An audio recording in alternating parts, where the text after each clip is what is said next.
अस्सलाम वालेकुम जी, मैं हूं ज़िया बलोच और आप मुझे सोशल मीडिया प्लेटफॉर्म पर सुन रहे हैं और देख रहे हैं। सामीन, आज 30 जुलाई 2023 है और गुज़श्ता रोज़ यौम आशूर था। आमतौर पर ऐसा होता है कि इस किस्म की जब बड़ा इवेंट हो और बड़ा जनाब दिन हो, उसके बाद अगले दिन छुट्टी हो तो उसे छुट्टी का दिन ही कंसिडर किया जाता है और आम तौर पर इस कदर ज़्यादा एक्टिविटीज़ नहीं होती। लेकिन कल यौम आशूर होने के बावजूद और आज इतवार के दिन होने के बावजूद बहुत सारी पॉलिटिकल डेवलपमेंट्स हैं, बहुत सारी जनाब सियासी अपडेट्स हैं और इसके अलावा बहुत सारी अंदरूनी कहानियाँ भी मौजूद हैं। इनको अगर एक नज़र देखा जाए तो आज सबसे बड़ी बात जो है वो हमारे करीबी हमसाया मुल्क चीन की तरफ से एक डेलीगेशन की आमद है, जो कि यहाँ जो 10 साल हुए हैं सी पैक के वो मनाने के लिए और उनकी तकरीबात में शिरकत करने के लिए चीन के नायब वज़ीर आज़म की क़यादत में यहाँ पाकिस्तान पहुँचा है। लेकिन उसके साथ उससे पहले बहुत कुछ डेवलपमेंट हो गई। एक तो यह कि यौम आशूर के फ़ौरन बाद ही सेनेट का इजलास बुलाया गया था और सेनेट में बहुत सारी कानून साजी हो रही है।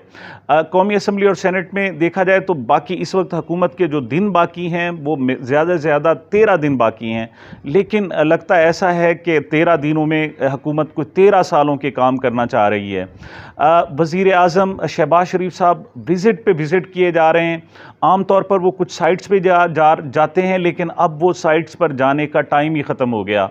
अब वो वज़ीर आज़म हाउस में या फिर पंजाब के जो दीगर सूबे हैं उनके गवर्नर हाउसेस में या किसी भी जगह पर अब वो जाकर एक अपना महफ़िल जमाते हैं, वहीं पर ही फीते कटते हैं, वहीं उनको ब्रीफिंग दी जाती है और ये ज़ाहिर किया जाता है कि ये साइट्स पर हो रहा है, लेकिन वो साइट्स पर नहीं हो रहा होता।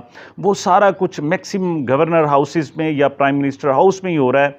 वहीं पर ही बड़े बड़े जनाब स्लैब्स लगाए गए हैं, वहीं फीते काटे जा रहे हैं, वहीं निकाब कुशाई हो रही है और लगता ऐसे है कि पाकिस्तान का बजट फ़र्ज़ करें अगर 100 रुपये है तो ये लाखों रुपए ये ज़ाहिर करना चाहते हैं कि हमने ख़र्च कर दिए हैं। गोया कि अपने प्रोफाइल को मज़बूत से मज़बूत करने की कोशिश की जा रही है, क्योंकि हुकूमत का ख़्याल है कि जब वो हुकूमत में इलेक्शन में जाएंगे तो उनको बताने के लिए बहुत कुछ हो। वो बताएं कि हमने फ़लाँ का भी आगाज़ कर दिया, फ़लाँ का भी आगाज़ कर दिया, फ़लाँ मंसूबा भी शुरू कर दिया, फ़लाँ मंसूबे पर संगे बुनियाद रख दिया। अब संगे बुनियाद ही इतने रखे जा चुके हैं कि ये मंसूबे अगले हुकूमत के पास सिर्फ 12 और 13 दिन हैं, लेकिन ये अगले 12-13 साल में भी मुकम्मल होना नामुमकिन है। लेकिन फ़र्ज़ करें अगली गवर्नमेंट कोई आती भी है तो ये दोबारा दिखाएंगे, देखें जी हमने तो 30 जुलाई 2023 को बाकायदा इसका संगे बुनियाद रख दिया था और ये किसी और हुकूमत का मंसूबा नहीं था बल्कि हमारा था। ये तो ये सबसे बड़ा जनाब चाल खेली जा रही है। और दूसरी तरफ इस कदर बड़ी कानून साजियाँ हो रही हैं कि अंदाज़ा ही नहीं हो रहा कि किस किस किस्म के कानून बन रहे हैं। अब तक तो होता ये रहा कि हुकूमत में आने के बाद इन सियासी जमातों में, जिनमें पीपल्स पार्टी हो, चाहे मुस्लिम लीग नून हो, JUIF हो, इन्होंने टोटल जो फोकस किया कानून साजी पर वो ये थे कि अपने मुकदमात ख़त्म करवाए। अपने मुकदमात तकरीबन सब के सब ने वाश करवा लिए और सिर्फ वज़ीर आज़म की फैमिली 24 अरब के करप्शन के इल्ज़ामात से बरी हो चुकी है और उनको क्लीन चिट मिल चुकी है। इस हवाले से उन्होंने जहां अपनी ब्यूरोक्रेसी और मशीनरी को मैनेज किया, वहां उन्हें कानून भी तब्दील करना पड़े। लेकिन अब आखिरी दिनों में जब 2 हफ्ते से भी कम वक्त रहता है तो इस वक्त उनको कानून साजी की सूझी हुई है और इस वक्त ना सिर्फ उनकी तरफ से कानून साजी हो रही है बल्कि दीगर कुव्वतों की तरफ से भी बने बनाए कानून उनको भेजे जा रहे हैं कि इनको जाते जाते आप सेनेट और कौमी असम्बली से मंजूर करवा लें। पहले इन्होंने ये कोशिश की कि कौमी असम्बली से अलहदा मंजूर कराते थे, सेनेट में अलहदा कराते थे। सेनेट में चूँकि अपोजिशन की एक आवाज़ मौजूद है, बहुत सारे कानून इन्होंने ऐसे किए कि पहले कौमी असम्बली में लाने की बजाय डायरेक्ट सेनेट में ले आए और चूँकि इस वक्त PTI के जो लोग हैं वो इस वक्त खौफज़दा हैं, प्रेशर में हैं, वो उनके पास वक्त ही नहीं है कि वो देख सकें कि कौन सी कानून पास हो रहे हैं। लिहाजा ऐसे ऐसे कानून भी पास हो गए जो ना सिर्फ मुल्क के लिए बल्कि पूरी जमहूरियत के लिए भी किसी हद तक मुफीद नहीं है। अब ऐसा ही एक कानून है जिसे जनाब PVE का नाम दिया गया है, प्रिवेंशन ऑफ, जिसे कहते हैं जनाब के पुरतशद्दुद इंतहा पसंदी। पुरतशद्दुद इंसदाद पुरतशद्दुद इंतहा पसंदी का इन्होंने एक बिल था, एक्ट था, उसके लाया गया था। उसे पहले कमेटी का तरीक़ाकार ये होता है कि कायमा कमेटी के स्पुर्द किया जाता है। वहाँ पर हुकूमत और अपोजिशन के लोग होते हैं, उस पर डिस्कस करते हैं, उनकी मेरिट्स डीमेरिट्स चेक करते हैं, उनके पॉजिटिव नेगेटिव्स का अंदाज़ा लगाया जाता है और फिर उसके बाद उसको ईवान में लाया जाता है। लेकिन यहाँ डायरेक्ट वो बिल लाया गया और गुज़श्ता दिनों भी एक ऐसा ही आर्मी तरमीमी एक्ट लाया गया था जिसमें किसी भी आर्मी ऑफिसर पर कोई हल्की सी तनकीद करना भी जुर्म करार दिया गया था और उनको जेल में डाला जा सकता था। ये एक्ट मंजूर हो गया और गैर मुतवक्के तौर पर जो पीटीआई के लोग थे उन्होंने भी इस पर किसकी मुज़ाहिमत नहीं की और वो बैठे रहे, ना सिर्फ बैठे रहे बल्कि उन्होंने उसके हक़ में भी वोट दे दिया। अब ऐसा ही तवक्को की जा रही थी कि शायद ये जो PVM है, जो इस वक्त प्रिवेंशन ऑफ वायलेंस एक्सट्रीमिज़म का जनाब जो एक्ट है, उसको भी ऐसे ही मंजूर कर लिया जाएगा। लेकिन यहाँ पर ना सिर्फ मुज़ाहिमत हुई बल्कि हुकूमत की तरफ से सबसे पहले मुज़ाहिमत हुई। इरफान सिद्दीकी आप जानते हैं बहुत बड़े दानिश्वर हैं, कालमनगार हैं, बहुत ज़्यादा लिखते रहते हैं, सीनियर सहाफ़ी रहे हैं, लेकिन वो गुज़श्ता उनको तकरीबन 10 से 15 साल में वो पॉलिटिक्स में इन हैं। वो जनाब मियां नवाज शरीफ साहब के लिए काम करते हैं, मुस्लिम लीग नून के लिए काम करते हैं। उससे पहले उन्हें मुख्तलिफ ममालिक में सफ़ीर बनाकर भेजा गया और इस वक्त वो सेनेटर हैं। ये पहली मरतबा हुआ कि हुकूमत की तरफ से जो आया हुआ बिल था उसकी जो मुखालफत की है वो मुस्लिम लीग नून के नवाज शरीफ ग्रुप ने की है। अगरचे इस पर जो जमात इस्लामी के सेनेटर थे, सेनेटर मुश्ताक अहमद, उन्होंने कहा कि मैं स्मेल कर रहा हूँ कि ये पीटीआई पर पाबंदी लगवाने और उनके लोगों को सज़ाएं देने का बिल है। रुस्तम महमद और दीगर जो मुख्तलिफ सेनेटर्स थे उन्होंने भी इस पर इज़हार ख्याल किया। उन्होंने ये कहा कि ये जमहूरियत का गला घोंटने की आखिरी ये कोशिश है और इससे बेहतर है कि आप मार्शल लॉ ही लगा दें। यहाँ तक भी उन्होंने कहा जी ये जो आप इस वक्त सिर्फ पीटीआई को टारगेट कर रहे हैं, लेकिन दर हकीकत ये पीटीआई इससे टारगेट नहीं होगी, इससे तमाम सियासी और जमहूरी जो जमातें हैं वो इसके जनाब ज़ेरे अताब आएंगी और उनको इसकी कीमत अदा करनी पड़ेगी। लेकिन सवाल ये पैदा होता है कि क्या ये जो अहम तरीन बिल था ये जनाब जो मुस्लिम लीग नून के सेनेटर हैं उनकी क्या मर्ज़ी के बग़ैर लाया गया था? क्या उनकी मंशा नहीं थी या उनको पहले एतमाद में नहीं लिया गया था कि उन्होंने इसकी बाकायदा मुखालफत की? एक बात मैं आपको बता दूं कि इस वक्त जो सूरत हाल है वो बहुत ही गंभीर है। एक तरफ चूँकि पीटीआई को खामोश करा दिया गया है और ये तय कर लिया गया है कि उसका आइंदा इलेक्शन में कोई रोल नहीं होगा, उनका जनाब आइंदा की जो पार्लियामेंट होगी और आइंदा की जो कानून साजी होगी और आइंदा की जो हुकूमत होगी उसमें उनका किरदार चूँकि ख़त्म तकरीबन महदूद कर दिया गया है। लिहाजा ये सोचा जा रहा है कि अब नए जो पावर डायमेंशंस होंगे, पावर सेंटर्स होंगे, वो कौन से होंगे।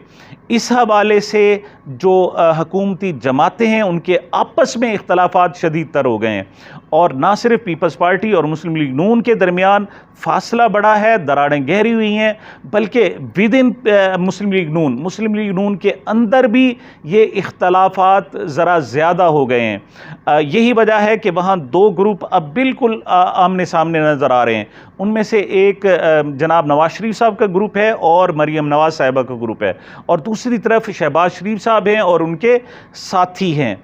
अब ये जो बिल था ख़ास तौर पर इसकी जो मुखालफत की गई वो ख़ास तौर पर मुस्लिम लीग नून के सेनेटर्स की तरफ से की गई, जनाब इरफान हाशमी साहब की तरफ से और दीगर लोगों की तरफ से इसकी मुखालफत की गई।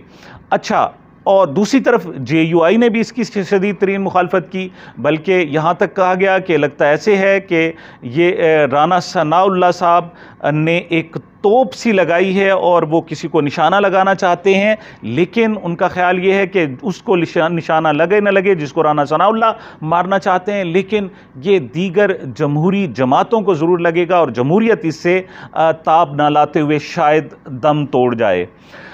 ऐसे में एक सवाल एक एतराज़ किया गया कि बेहतर है कि आप मार्शल लॉ लगा दें। सवाल ये पैदा होता है कि मार्शल लॉ कौन लगाता है?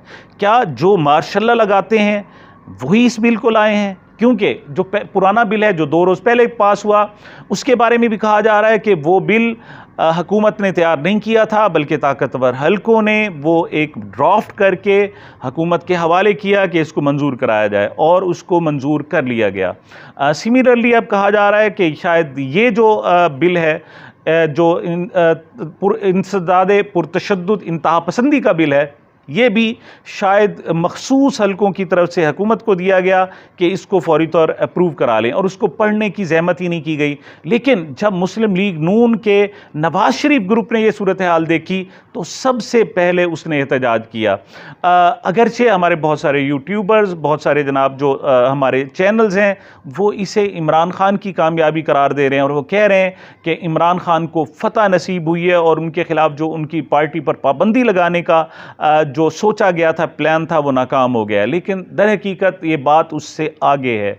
बात कुछ इस तरह के है कि इस वक्त जो हुकूमत के दरमियान खलीज हाइल थी और मुख्तलिफ जो रुकावटें थीं और आपस में जो इख्तलाफात थे, वो बिल्कुल सामने आ गए हैं और उसको बिल्कुल क्लियर कर दिया गया है। ये इमरान खान से ज़्यादा, इमरान खान की जमात पर पाबंदी से ज़्यादा मैं समझता हूँ कि ये बिल हुकूमत की अंदरूनी इख्तलाफात को ज़ाहिर करता है। और अब मुस्लिम लीग नून के अंदर ही जो नवाज़ ग्रुप है वो इन ताकतवर हलकों पर एतबार करने के लिए तैयार नहीं है। मैं अपने व्लॉग ख़त्म करने से पहले एक सवाल आपसे करना चाहूँगा और मैं चाहूँगा कि उसका आप जवाब दें। सवाल ये है कि नवाज़ शरीफ पाकिस्तान क्यों नहीं आए? क्योंकि वो जब लंदन से चले थे तो उनका ख्याल ये था कि वो दुबई में रहेंगे और जो हज करने के बाद वो पाकिस्तान चले जाएंगे। लेकिन वो दुबई में रहे, वो हज करने नहीं गए। हज के बाद वो सऊदी अरब गए और फिर वहाँ से दुबई से आकर वापस इटली, रोम और दीगर यूरोपीय ममालिक को चले गए।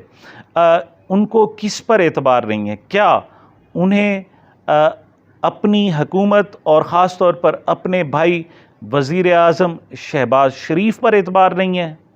क्या उन्हें पाकिस्तान का जो जुडिशल सिस्टम है, सबको पता है कि वो मोम की नाक की तरह हो गया है और जिसको जिस तरह मर्ज़ी चाहे उसको नबेड़ा जा सकता है।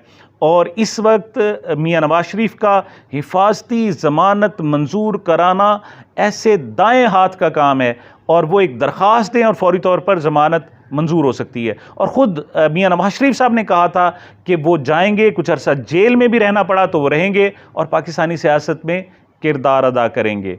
तो क्या उन्हें जुडिशल सिस्टम से उन्हें रंज था, खौफ था, अपने भाई की हुकूमत से खौफ था, या फिर उन ताकतवर हलकों से खौफ था, उन पर एतमाद नहीं था जो ना सिर्फ हुकूमत बल्कि हमारे जुडिशल सिस्टम को भी कंट्रोल कर रहे हैं? मुझे यकीन है कि आप इसका जवाब लाजमी देंगे। सामीन, ये मेरी अब तक की गुजारिशात थी। मुझे, मेरे चैनल को अपनी मोहब्बतों और दुआओं में याद रखिएगा।